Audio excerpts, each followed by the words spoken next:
Tenggelam di Sungai Wiragarden, jasad dua mahasiswi Unila ditemukan di Pulau Pasaran. Dua mahasiswi Unila yang tenggelam di Sungai Batu Putu, kawasan Wiragarden, Kecamatan Teluk Betung Barat, akhirnya ditemukan dalam kondisi meninggal dunia.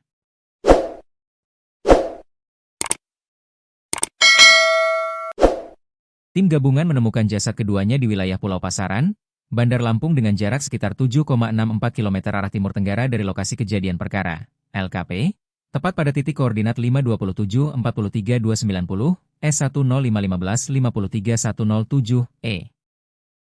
Setelah dievakuasi, jenazah langsung dibawa ke ruang forensik RS Bayangkara Bandar Lampung untuk proses identifikasi lebih lanjut. Suasana duka menyelimuti ruang forensik RS Bayangkara Bandar Lampung, Rabu, 2 April 2026, siang.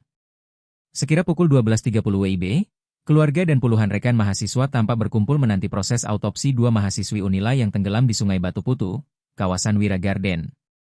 Isak tangis pecah saat keluarga korban tiba. Sejumlah kerabat terlihat saling berpelukan, sementara rekan-rekan korban tak kuasa menahan haru. Beberapa di antaranya terduduk lemas di lorong rumah sakit, suasana hening sesekali pecah oleh tangisan yang tak terbendung.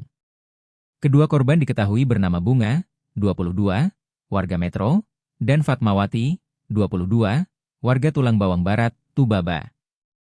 Keduanya sebelumnya dilaporkan terseret arus saat berenang di Sungai Batu Putu pada Rabu, 1 April 2026, sekitar pukul 13.05 waktu Indonesia Barat. Setelah dilakukan pencarian, korban akhirnya ditemukan dan dievakuasi. Saat ini, jenazah keduanya berada di ruang forensik RS Bayangkara Bandar Lampung untuk proses lebih lanjut. Berdasarkan informasi yang dihimpun di lokasi, usai proses forensik selesai, kedua jenazah rencananya akan segera dibawa ke rumah duka masing-masing. Bunga akan dipulangkan ke kediamannya di Kota Metro, sementara Fatmawati akan dibawa ke rumah duka di Kabupaten Tulang Bawang Barat. Di lokasi, sejumlah mahasiswa yang merupakan rekan korban terus berdatangan. Mereka tampak memberikan dukungan kepada keluarga yang ditinggalkan, sembari mengenang kedua korban yang dikenal dekat di lingkungan pergaulan kampus. Sementara itu, suasana duka menyelimuti keluarga korban. Informasi yang dihimpun, kedua jenazah akan segera dipulangkan ke rumah duka masing-masing untuk dimakamkan. Hingga kini pukul 14 WIB korban masih diautopsi.